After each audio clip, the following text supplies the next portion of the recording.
Welcome to the live stream, ladies and gentlemen. Welcome to our very first Indie Brothers Indie Spotlight. Today we're going to be taking a look at Tales of Maj'Eyal. I'm your host today, Bumpy McSquigums. Greetings and welcome. And we're going to be diving in. We'll start a new game. We'll get into it and do it all fresh. This is a game that I get the privilege or pleasure. Excuse me. It is my first thing of the day today. It is my honor and privilege to get to showcase this each and every week. Wednesday nights, I get to dive in on the Steam store page and share the game with the community. And I've been doing that for quite a while now and getting pretty far on into the game. Even managed to beat it a couple times, which is a pretty cool situation. So, Tales of Maj'Eyal and Dark God as the creator is one of the very first games that got Indie Brothers on board. I think is even before the official name of the Indie Brothers came about, or maybe right around that time. I was not here during that time, but these are the tales that have been woven and told to me. So I figured this is a probably pretty solid and safe place to start off our first Indie Brothers Indie Spotlight. So later today, so we're going to be running for about an hour, and then roughly 2 hours after that, so around 3 p.m. Eastern, we're going to be kicking off our game industry discussions, which is going to be focused today on kind of building your team. We talked about, in one of the prior game industry discussions, we talked about knowing kind of your limitations, what you're good at, what you're not good at, and seeing how and if you can find people to fulfill the roles that maybe you struggle with. So today's discussion is going to be kind of how to build your team, maybe not specifically where exactly to look, but best practices on where to look and so on and so forth. So we're going to be diving all into that today at 3 p.m. Eastern, and it should run roughly an hour, or we'll see. It's kind of always in flux. We schedule or plan for about an hour. Sometimes it goes a little bit long, so that's on the docket for today. So hopefully you guys are all on board with that. We have all of the DLC and everything installed, and we're going to go ahead and kick off a new game now. So let us begin our adventure. All right, so I've been playing this pretty regularly for a few years now, and I always enjoyed this game way back in the day, before I ever worked here with Indie Bros. So it was a really cool thing to be like, hey, I love that game, and now I actually get a chance to have my fingerprints on it a little bit, and that's a really, really cool thing for me, specifically. All right, I was playing around with the Embers of Rage, the latest endeavor, and now I thought, you know what it is? We have, hold on one second, we're going to go back, so there's a few different ones that you can unlock or you get through DLC, and the main campaign is the Maj'Eyal, the Age of Ascendancy. And then technically the Infinite Dungeon, you just keep going, never-ending descent. You can keep going down, see how far you can get with your, whatever character you build, so on and so forth, which is pretty cool. And then there's the Arena Challenge of the Master. I didn't do super well with that, but it was all right. It was pretty cool. And then finally, the Embers of Rage came with the second DLC, the Embers of Rage. I know, shocking. And yeah, it allows you to play as, just starting off as the orcs. And I believe you could play with, like, warrior, maybe at the start. I believe I just unlocked rogue class for this, and the tinker classes. So what I wanted to see, I believe I've got the tinker abilities to play in the Age of Ascendancy. I believe that's actually, yes, I do. So I can actually now have any of the other races. Apparently orcs are still not available in the Age of Ascendancy. It makes sense because the story really kind of revolves around the orcs themselves. They play a big part in the Age of Ascendancy, and the Embers of Rage is literally happening after the Age of Ascendancy campaign, and the orcs are the focal point on that side of things. You are the orcs, whereas the orcs is a big threat. The orcs are a main enemy for you. They're kind of the big bad, sort of. All right, I've never played as a sci shot, so maybe we'll dive in and do that. Let's go with I'm not sure what a yeek is exactly, but maybe we're going to go with a yeek. Not very dexterous, but boy howdy, does he got a lot of willpower and cunning. All right, maybe he's not the play. So you start off with a lot less folks available to you, but as you see, I have unlocked some. Well, you can't really tell that I've unlocked some, but there are some that are still locked. Like I've unlocked the ogres, but I don't have whatever's next. I unlocked the undead class altogether, the ghoul and the skeleton. And yeah, there's a fair few things. I remember getting the ogres. I remember getting the yeeks.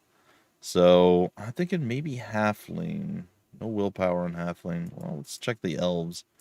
I want something that can kind of go with this.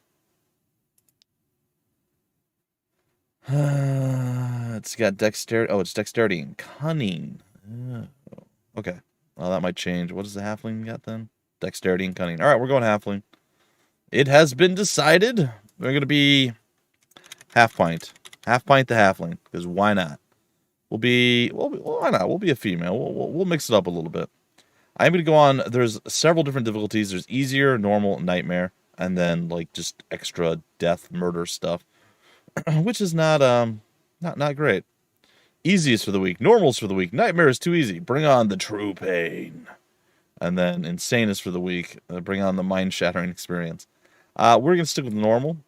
And then this is something that I really, really appreciate as far as, hey, Froxus, greetings and welcome to the stream. That reminds me, I don't have my other chat window up. Let me get that up. There we go. Now, this is something that I really appreciate. They have permadeath is normal roguelike situation, right? You die once unless you find like certain objects that give you an extra life, which is the way the game is intended to be played. But this is not an easy game. In fact, this is one of the most difficult games I've ever played. As well, I mean, all roguelikes to me are quite difficult. I love them. I love them a lot. They're great. I really enjoy it, but I find that they're incredibly difficult. And this one is no different. So you have the traditional roguelike experience. You get your one life, unless you get like the blood of life or some other objects that will give you extra lives. But essentially, you die once, you're dead. Then they go with exploration mode. Provides you with infinite lives. If you have tried and tried, you just can't get a grasp of the game. You can't figure out what you're doing wrong. And you want to see the game to the end. You can go this route. And it's not the way the game is meant to be played, but it allows you to have a more forgiving experience. Remember, though, that dying is an integral part of the game and helps you become a better player. Exploration version of achievements will be granted in this mode. Full talent respec is always available. So, again, this is quite a bit easier. This is kind of the easy mode, if you will. Now, the way I like to play right now until I get to the point where I finally crested over that, aha, I make at least one or two mistakes every time, or multiples, and I finally figured out how to not do that. I like running adventure mode. Now, adventure mode to me, it's a balance. There's still consequences. There's still that, oh, if I mess up a few times, that's it. So it's not just you can run through to the end no matter what. This is, still very real stakes. But if you make that one critical mistake, you have a chance of redemption. So it provides you with a limited amount of extra lives. Use if you want normal playing conditions, but do not want to, just die in one mistake, essentially. So at level 1, 2, 5, 7, 14, 24, and 35, you get one more life. That allows you to be resurrected at the start of the level. So that's how I play until I can finally say, I've beaten this without dying. Let's try moving into roguelike. So we're going to give the Psy Shot. Oh, willpower and... Oh, I was looking at the gunslinger. Oh. Cunning, willpower, and dexterity. Now, we didn't get a plus to willpower, but not a minus. That's fine. Dexterity and cunning. I think that's probably going to be our best chance anyway. All right. I believe we got everything that we need. Female half pint. I think I got to hit enter or maybe... All right, ready? Let's hit play and let's begin our adventure with the Psy Shot. I've never actually played as a Psy Shot. This is one of the last ones that I have unlocked. All right, so every time you start off, you basically start off level 1, but you get to add to your stats, you get to add some class points, and you get to add a generic point into things. Category points will allow you to unlock these additional things, or if you want, you can unlock an additional inscription slot, which will allow you to do things like healing, teleporting, and a bunch of other various useful things. I do tend to lean heavily on the inscriptions, just saying. All right, so we know that our stats are dexterity, they want cunning, and they want willpower. Now that's actually somewhat problematic because constitution, while it might not say it, is always a pretty important thing because it increases your maximum life, allowing you to take a few extra hits. So we're going to probably cycle through always dexterity, one of these two. Right now I'm just going to do all three. But then we're going to cycle like maybe not willpower next time and get constitution, and then not cunning next time and get constitution, and then just kind of go through that cycle.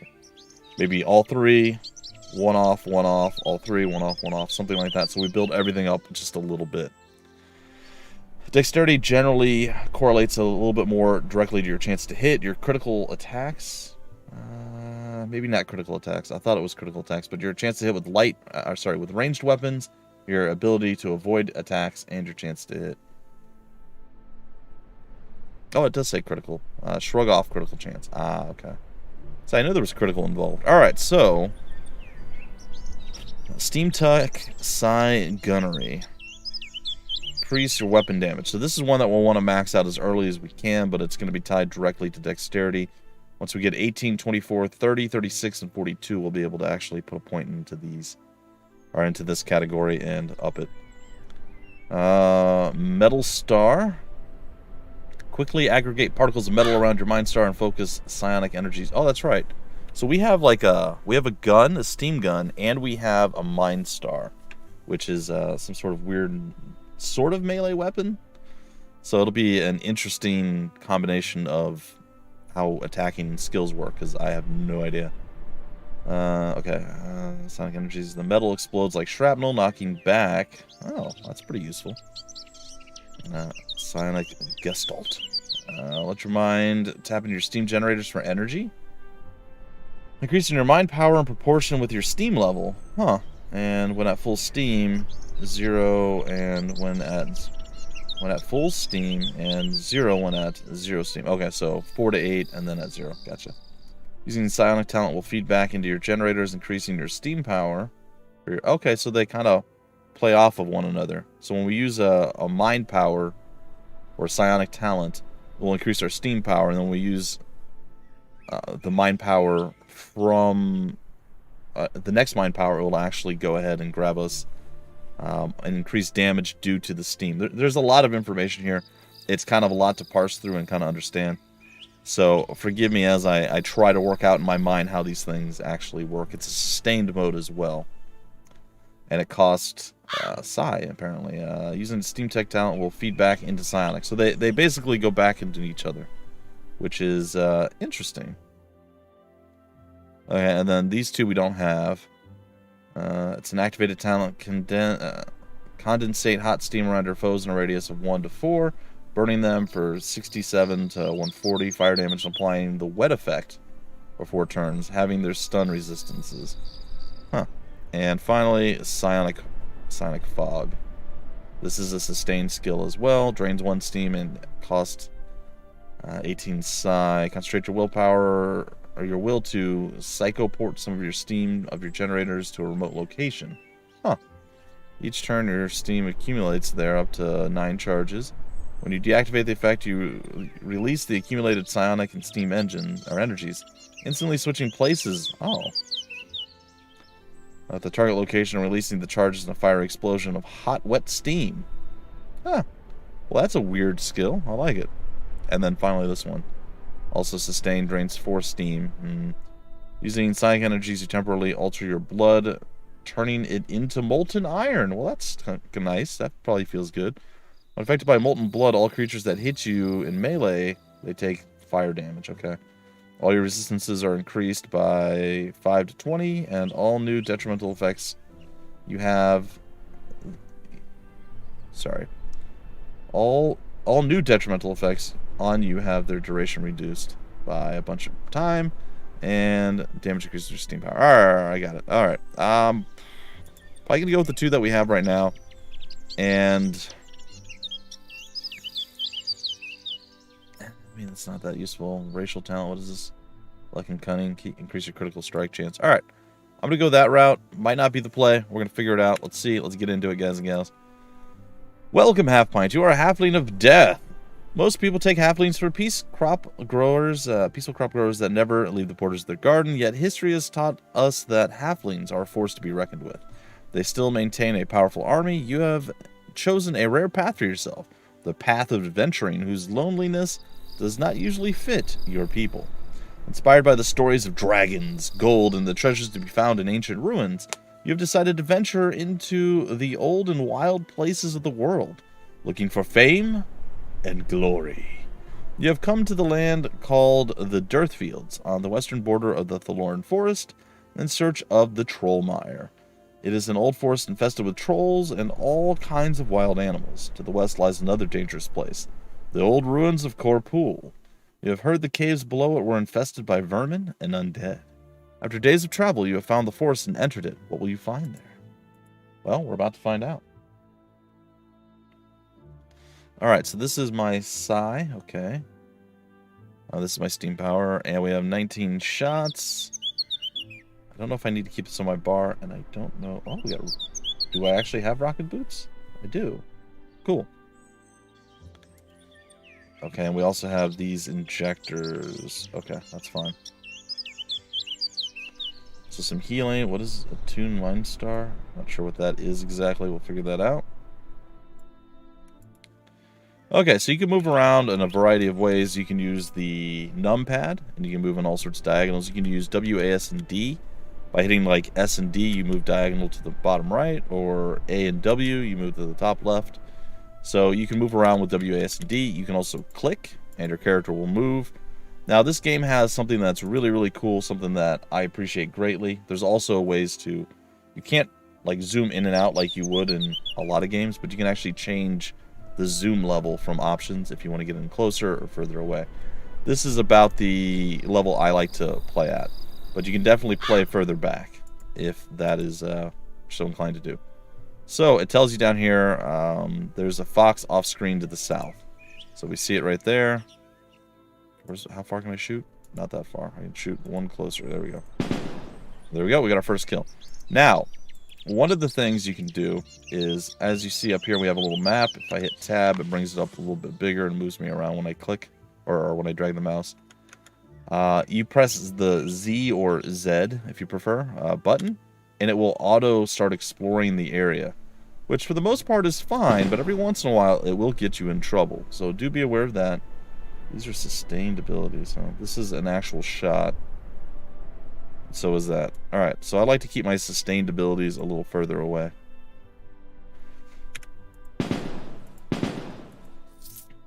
Alright.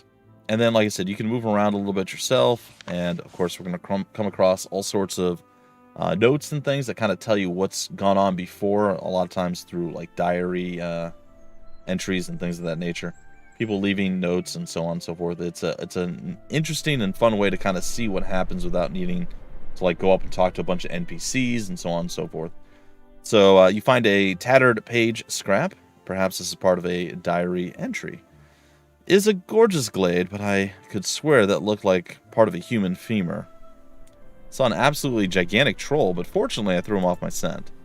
So apparently somebody else has been here, and they've been seeing some spoopy troll boys out here doing stuff. Now, we did pick up a hat, and we can go ahead and open up our inventory, and we can see it's a rough leather hat of strength. Not necessarily something that we necessarily need, but it gives us one additional armor, so we're going to go ahead and move it to our normal inventory, and then we're going to just click and drag it on, and boom, there we go. Now we have a cool little hat on our character. It does update the character if you keep the default character model of whatever character you're creating, because you can change what your character looks like, but then the equipment doesn't update on it. Alright, I'm going to hit Z again to get myself a bit closer. Nope, there's no skill there. Alright. It looks like we knocked this creature back. Alright, we're down to 7 out of 19 shots. All you need to do is rest or move, and you'll see that they start coming back. So whenever you're hurt and you get out of combat, there's nothing else available to try to murder you, you can press R and it will do a quick rest. And the game runs at like a very, very efficient and fast way. So like you can't explore this quick on your own. Like we went from like here all the way over to the top right, and we explored most of that all the way down to here. So exploring that way is a very nice little boon to you, and I do recommend it. But be aware if there's things that, like say there was a place that you opened and you managed to barely survive whatever was in there that would try to end you. You're going to want to be careful that you don't end up auto-exploring back into that place. Times like that, you kind of need to kind of manually control where and how you explore.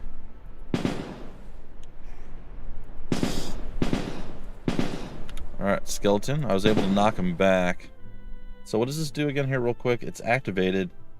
Particles around us, like shrapnel, knocking back 3 away. Okay. And dazing all foes in a radius of 5 for 7. So basically they are kind of confused. They can't necessarily walk right back at us. It's a way to clear enemies off of us and give us a chance to actually shoot them. So long as, well, even if they're close, it'll still knock them back, but they'll be knocked back kind of in place. So it won't give you that distance, but they will be dazed. So you can still get away with that. So once you get done with exploring, and granted, again, we didn't do a lot of the exploring. If you take a look, a lot of it was just auto done, right? We didn't go to most of these places. However, once you do get done and you hit Z and it goes to the world map or the previous level and then back to the next level, then you're ready to actually finally go to the next level. I do highly recommend you learn some of the keyboard commands and shortcuts, as it makes it easier, but you could technically right-click on this and go to change level, or it's basically shift period, I guess. That's kind of what you do, and it does it. Again, it's a bit weird. Admittedly, it is a little strange, but it works. The whole game could be played with a keyboard. So if you don't want to use your mouse at all, you absolutely can learn how to do everything with a keyboard. We have a linen robe. Resistances to... It's resistance... Yeah, so this is just basically a straight upgrade. We can just drag it over there. We can't use the steam saws. Anytime you go through, when you go to change levels, you will get everything that you found on that level. And if you don't move it to your normal inventory, that's an option. What happens is it gets transmogrified. It's a transmogrification chest. And essentially it gets turned into gold. So if we hit escape here, it gets turned into gold. Oh, and one of the most horrifying and scary things you'll ever see.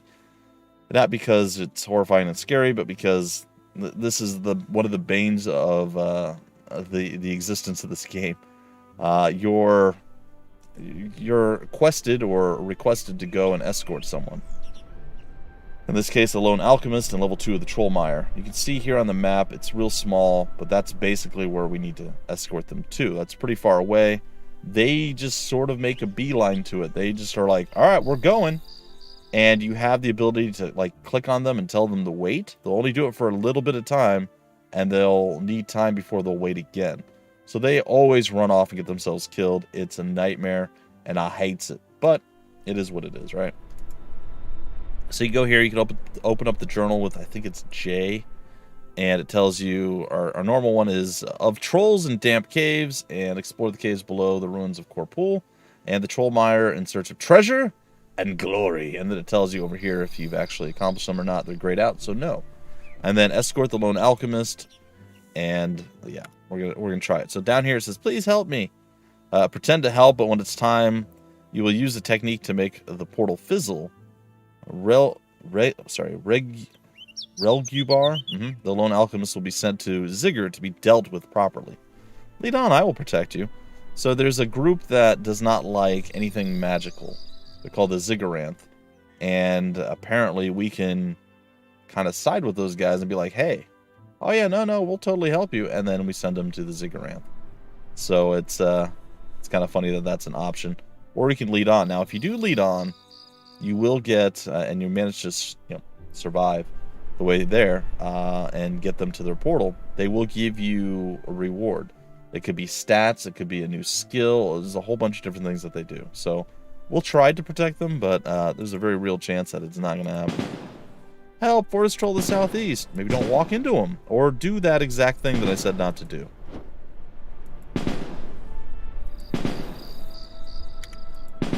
I'm telling you, it is the bane of... Why is he just ignored me? That was weird. I've never had something just ignore me to go after that guy before. They usually go after me and the guy, if the guy's behind me. Huh. That was interesting. Alright, so we got 3 stats again. I told you guys we were going to do dexterity. We'll skip willpower this time and get a little bit of HP. Steam Tech. Sustained. Activated. Sustained. Yeah, I suppose I'll do this. That's now on our bar, and on this side...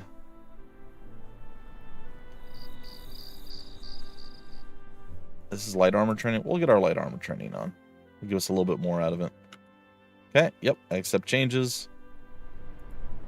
And we... Oh, God.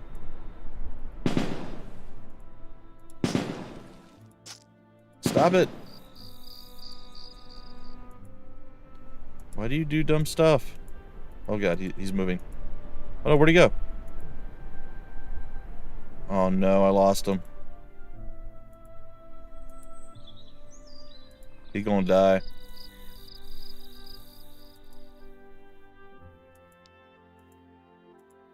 I don't know where he went. He died. Now, that's never happened to me before. I don't know where he went. He's never just vanished. I was basically trying to figure out which way he was going to go and stay with him. So he was going up, so I went up to see if he was going to, like, walk into me. So oftentimes he'll walk into you and be like, oh, I'm stuck. Or he'll start going a different way. You follow him and it's fine. But, yeah. Like I said, the bane of existence are the escort quests. And this is basically the only spot we needed to get to. You find a tattered page scroll, but the rewards are worth it if you can manage to do it. So, 6 of 1, right? Perhaps this is part of the entry, again, and he's just a stupid old troll. It'll be easy not to let him get wind of me. Heavenly found his treasure stash further on, but had to turn back. If you get this, help. So maybe there's someone out here helping, or needing help. So maybe what happened is he went down this way, and then somehow got, like, into this tree line and started going this way for some reason. See, there's no path here. I don't know where he went. I really don't. I have no idea. Normally you can figure out where he ended up at, because he moves at the same speed you do, or slower even. So it's really weird that we just straight up lost him. So this, again, guys and gals, for me, it is a privilege, a pleasure, an honor to be able to, you know, have my fingerprints on the game a little bit as far as being able to share and showcase it and work with it and so on and so forth. I get to do the weekly streams and all that. It's kind of a dream come true, because this was one of my favorite roguelike games back in the day, and now even more so, because I've got a chance to play it more, and I don't have to be like, oh, well, I have 400,000 things I need to cover at any given time. If I can make time for this, I will. Now it's, hey, this is a thing that I can and should be doing, and I do, and it's great, and I love it. All right, we plopped down our little Steam thing there. Stuff seems to be going fine, but it often does. That's one thing you'll run into this game. You'll be like, oh, I'm real strong. Are you, though? Are you real strong? And then you're just not anymore. It's a bit rough. All right, so again, we don't have a tremendous amount of stuff here that we can use. I think we can use the leather boots. I'm not sure. Take a look at them. Yes. I'll just drag them over. Oh, we already have rough leather boots, and they got rocket boots on them already. All right, we don't need those then. The cap is not as good as what we already have, and the robe is kind of meh. All right, so none of that needs to come with us.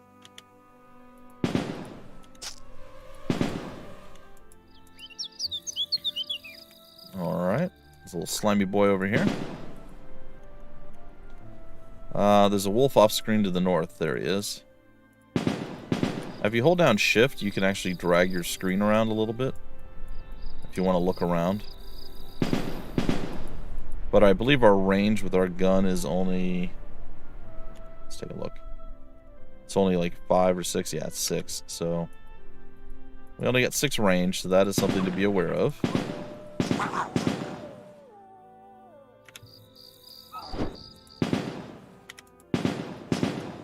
Alright, we knocked him back, and we handled everything. Little tree down there trying to poison us. A little bit more of the old trolley trolls.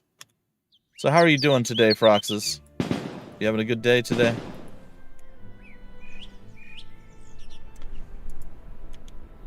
Alright. And just remember, anytime you use a skill, if you want to, before you move on, you don't always have to wait until you're hurt. There's no food or any other resource. You can rest at any time, and it's totally fine. As long as there's not something trying to kill you, it won't let you rest at that point. But say I did this, right, and I use that skill.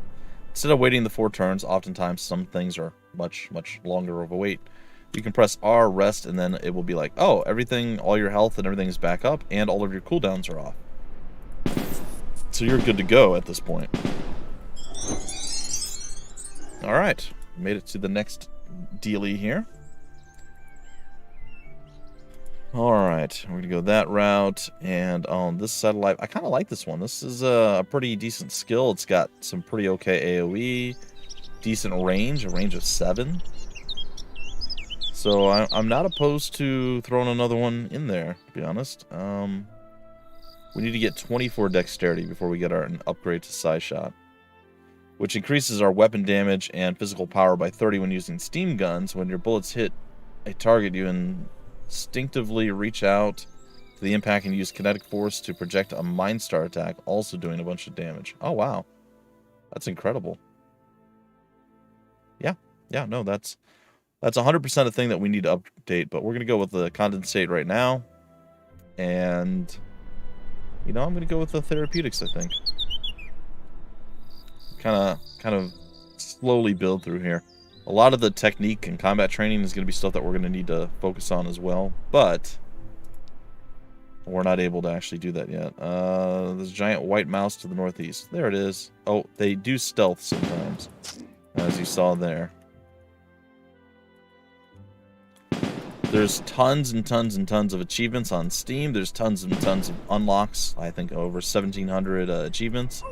There's a bunch of different faction unlocks. There's different, like right now we're using these Tinker classes, and we're using them in the main campaign, where normally they're only available in the Embers of Rage DLC. And everything is just incredibly, like, to me, again, this is a passion project of the developer. Been working on this for so many years now, and oh wow, that increased the size of that increased a lot. That's incredible. They've been working on it for years, constantly updating it, changing things, making it a better and better game. Probably the only game we'll ever see from them, but I mean, there's something to be said about that, right? You know, constantly updating the game, showing that, you know, it's your passion project, something you love, something you want to keep moving forward with. So, has everything on Steam incredibly, in my opinion, very low price, so people can actually grab the game if they like it and pick it up. And oftentimes when sales do happen, it's on like a 50% discount. So you can always grab this game in its entirety. The DLCs they all add something pretty substantial, like new classes and factions. The Embers of Rage specifically added a whole new campaign, and so on and so forth. So it's good stuff all around, guys and gals. Good stuff all around.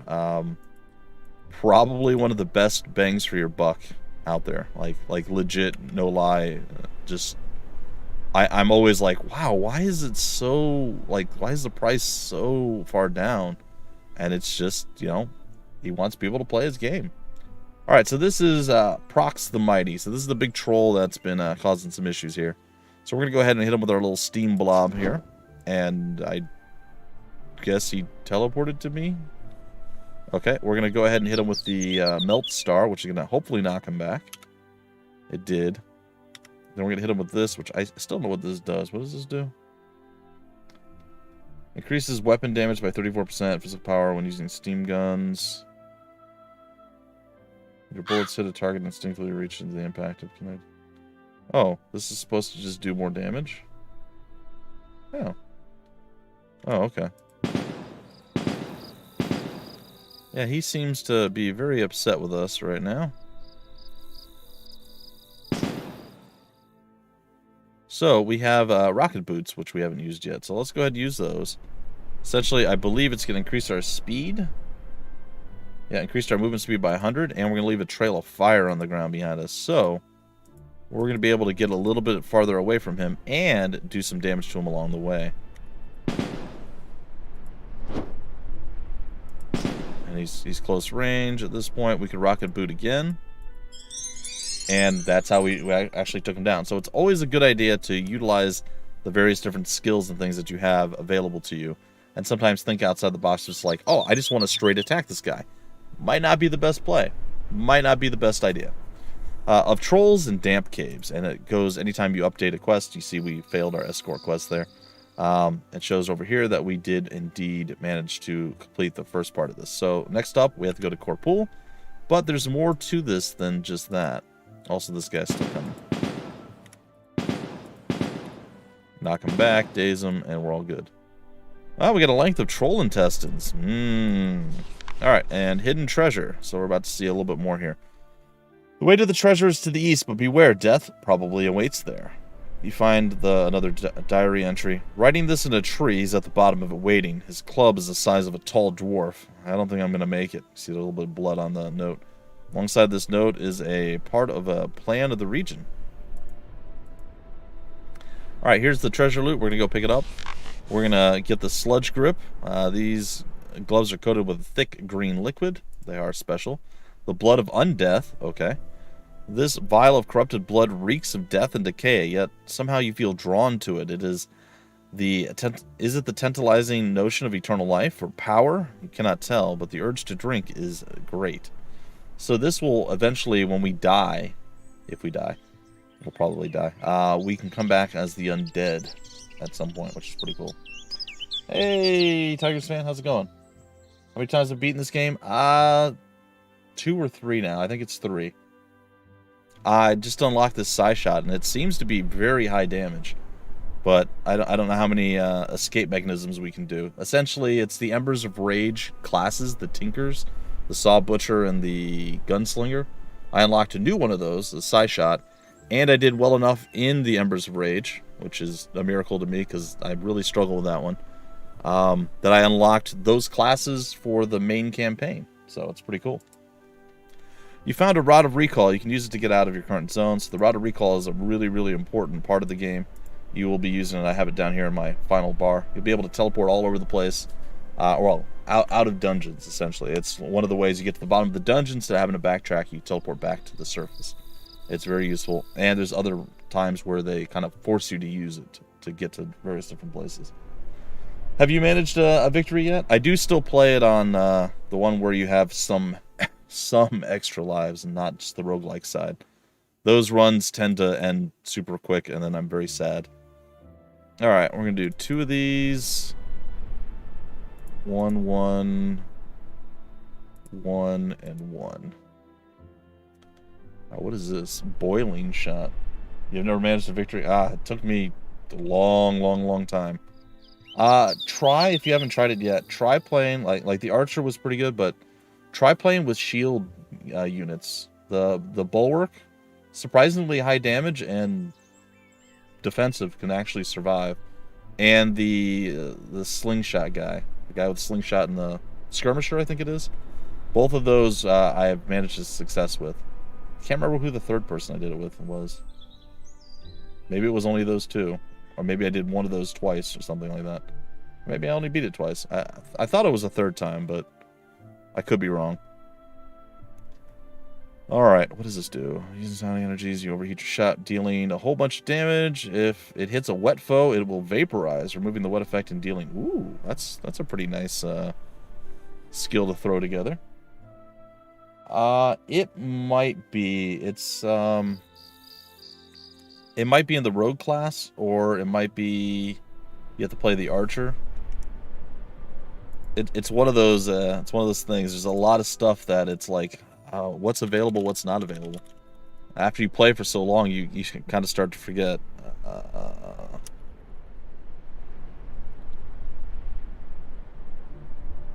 Skirmisher.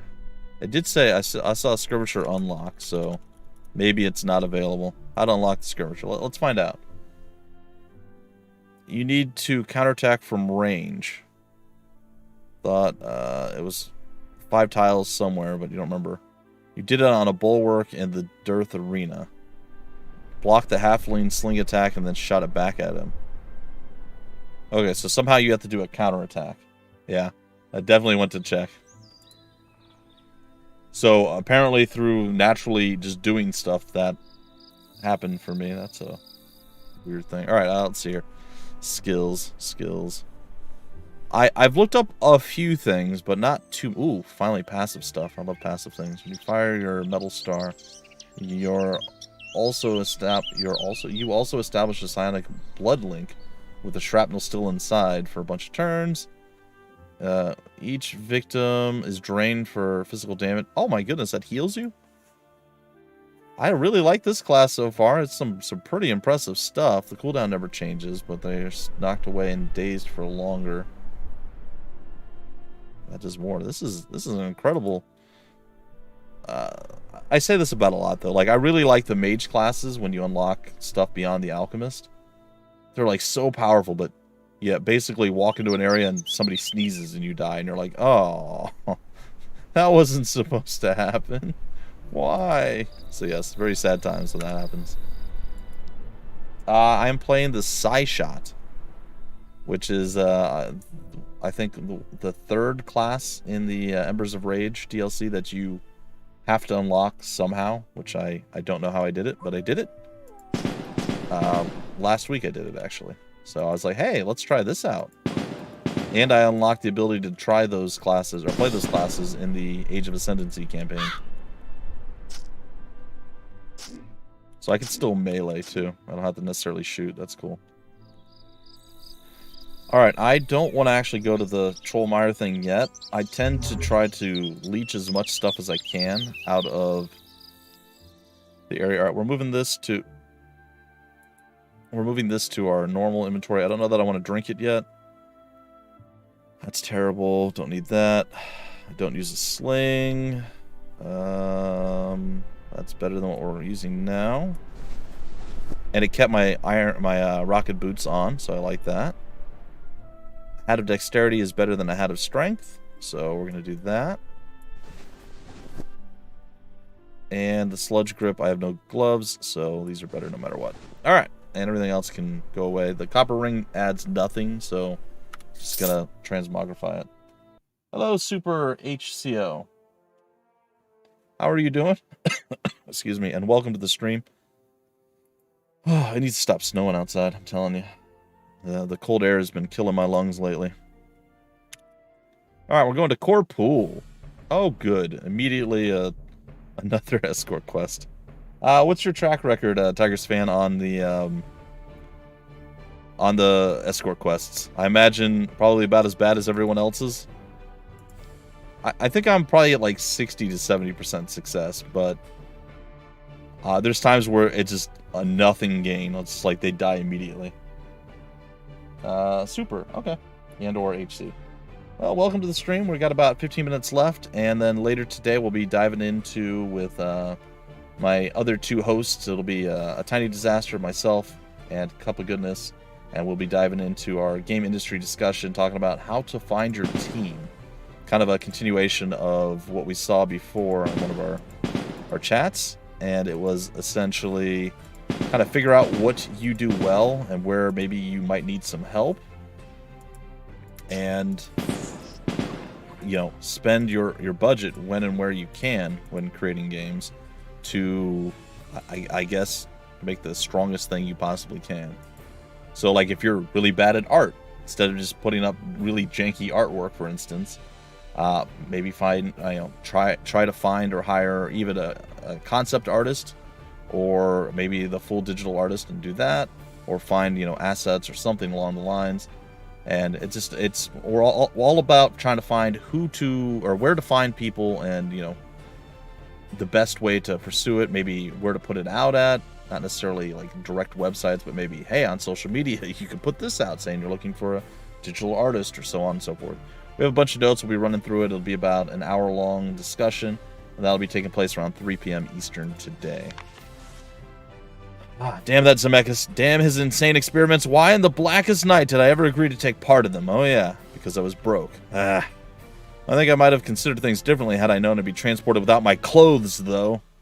Imagine my embarrassment turning up in a foreign land with my unmentionables on display.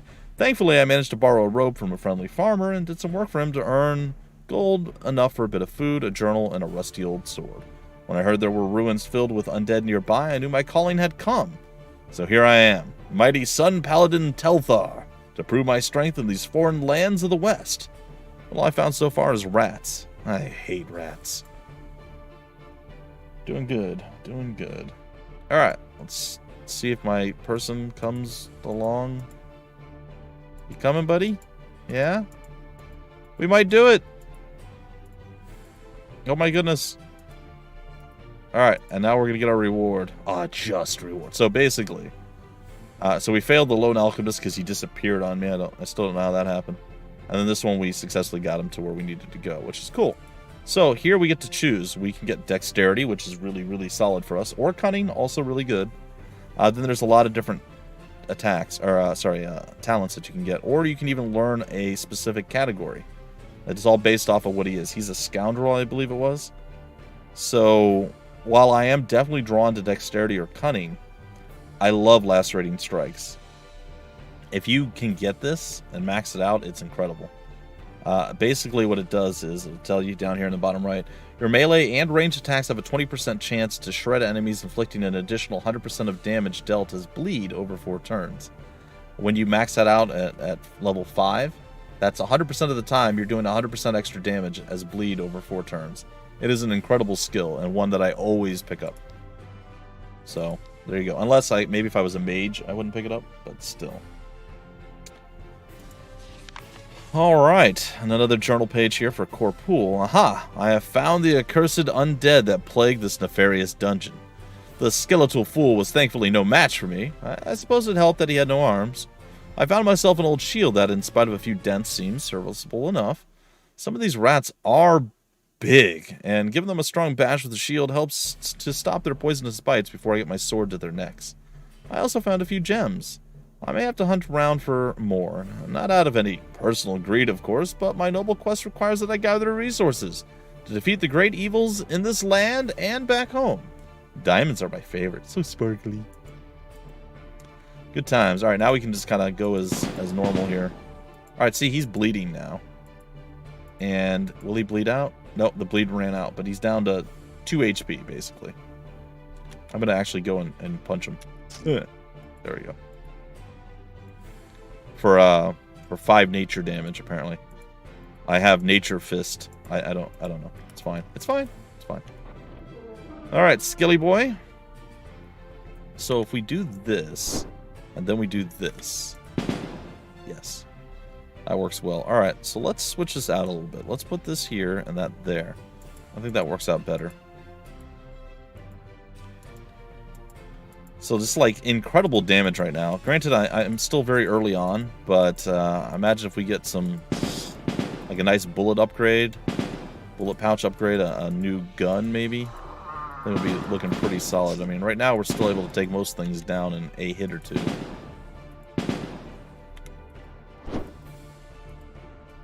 And the skills just seem really nice. Alright. Oh, we got armor reinforcement.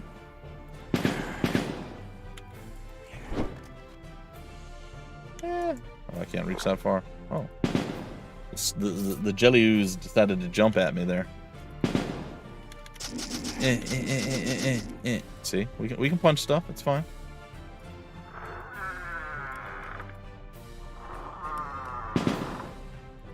Come on. Anybody else in here? No?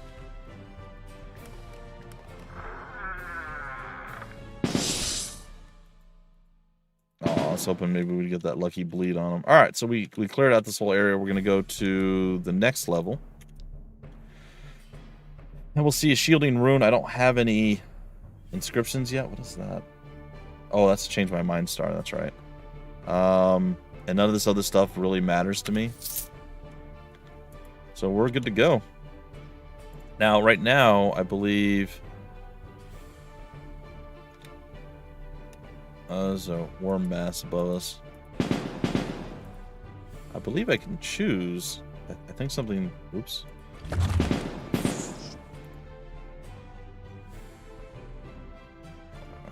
To mind damage. Can I make it not mind damage? Oh, it's right click to nature damage. Okay, it's cycling right now. Okay, so we can do this. That's interesting. That's not what I thought. So you just left click, it goes between mind and nature. So what was the first one that I did there? So it was already on... it was on nature. So we switched it over to... Okay, I got you. Alright, that's fine. I didn't actually know I could do this until, like, last time I was playing. Like, if you go over this stuff, you can actually scroll and see things. I'm like, really? You know how useful that would be? How many times I missed something because I'm like, what? So, alright. I think we're going to put it back on nature damage now. Or it was on nature damage. Put it to mind. It doesn't matter. I don't seem to have a mind. Alright, we'll switch back to nature. We'll play around with it. I'm sure at some point it'll make, you know, we'll have a good idea of what we should be using and what not. We could probably finish this dungeon before our showcase basically ends. Okay, don't do that. It's a bad idea.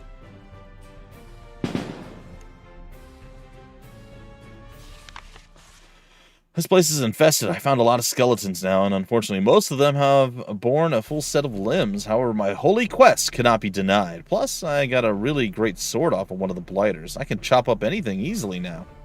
The skeletal mages have been a night-born nuisance, but I found a new weapon to use against them, a phase door rune. And as soon as I catch sight of one of the robed wretches, I activate my rune, and boom, I'm away. It's not fleeing, it's just tactical repositioning. Oh no. It's not a good sign. That might mean there's something terrible over here.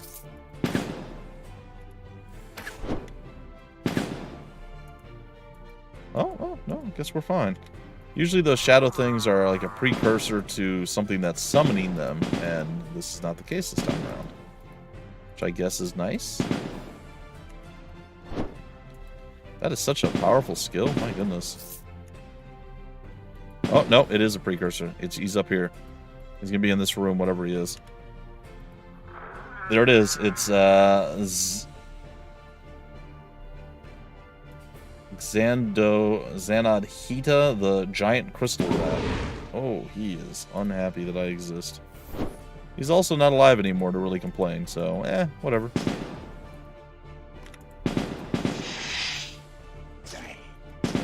Spoopy skeleton boy, get away from me. Alright. Let's see what we got here. Corpool. Corpool. When the farmer told me what this place was called, it reminded me of something, and I think it's coming back to me now. My mother used to tell me a story about our ancestors and how they fled by ship to escape the grasp of an evil sorcerer who dominated the lands. The sorcerer was a vile necromancer who took advantage of the destruction from the spell blaze and the cataclysm to create huge armies of undead. The people fought against him time and time again. But though he would be defeated, he would still come back, sometimes after hundreds of years. And that sorcerer's name was Corpool. It's probably just a coincidence. I feel like that's definitely maybe the case, but also probably not. Alright, let's see if we can't get through this little area, and then we'll start doing our closing statements. Okay, so here's one of those risk versus reward situations.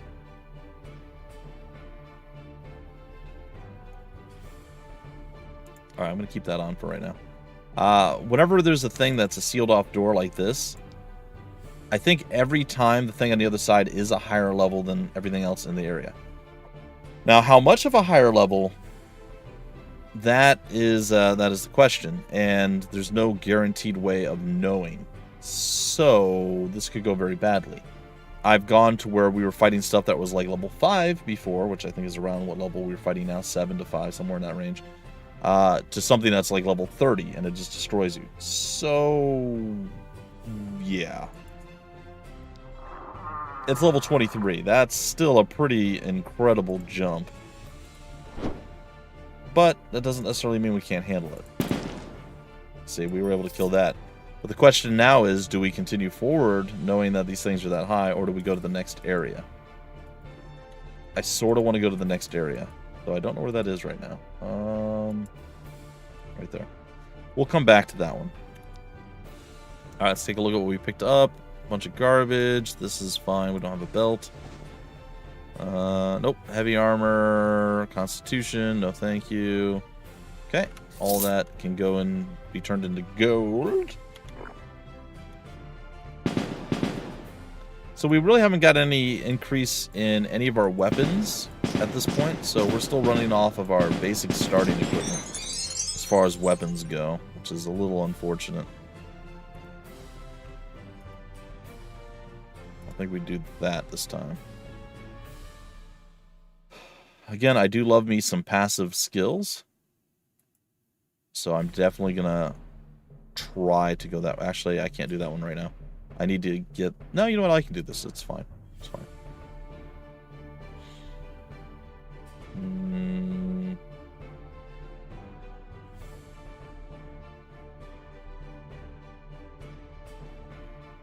Pain suppressor salve.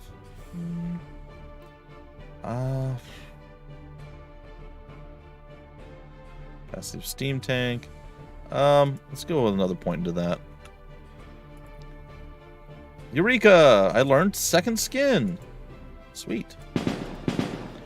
Alright, folks, we're going to have to break it off here, unfortunately. Like I said, there's not quite enough for us to go further, but this is our very first indie spotlight. We were taking a look at Tales of Maj'Eyal, one of the very first games that came on board once Indie Brothers had taken their first infancy steps back probably 6-7 years ago at this point. And yeah, Tales of Maj'Eyal was one of the very first games to come on board. That being said, later today at 3 p.m. Eastern, we are going to be diving into our game industries discussion, and I'm looking for something that I am not finding. Give me a second here. It's this one? Nope, not that one. And we're going to be talking about... Wrong one again. Sorry. We're going to be talking about finding your team and building your team, essentially. So basically we need to define and detail exactly what we're looking for in the hire. We're going to be building off the first point. You know, what do we need them for? And are they a specialist? So on and so forth. We'll be going into, you know, keep in mind that finding someone who has the exact same mindset of you as you can be beneficial, but oftentimes it's having that not necessarily diametrically opposed to someone who's against what you're looking at, but looking at something in a different way, a different perspective or background can be crucial to bringing more to your game than just someone who's like, oh yeah, no, your idea is great, I like that. You know, you want someone who's like, that's cool, but would you ever think about this? Oh, I never thought of that. That'd be great. So having that diverse background and, you know, the different experience perspective can be a big boon. And then where you can find candidates and, you know, even after finding the right person, you know, you can never guarantee that things are always going to work out. So there's a bunch of different variables, and make sure that, you know, you're willing to look for somebody new if the fit isn't right. So that's kind of a very short cliff notes of what's going to be discussed today. We'll be talking about it for about an hour. That's going to be kicking off at 3 p.m. Eastern today. So once again, I want to thank you all for stopping by and checking out our very first Indie Spotlight. Diving back to the days of old with Tales of Maj'Eyal, one of the very first games to come on board with Indie Brothers. I've been your host, Bumpy McSquigums. I want to thank you guys once again, and hopefully I will see you all in about 2 hours' time when we dive into our game industries discussions. Take care, and I'll see you then.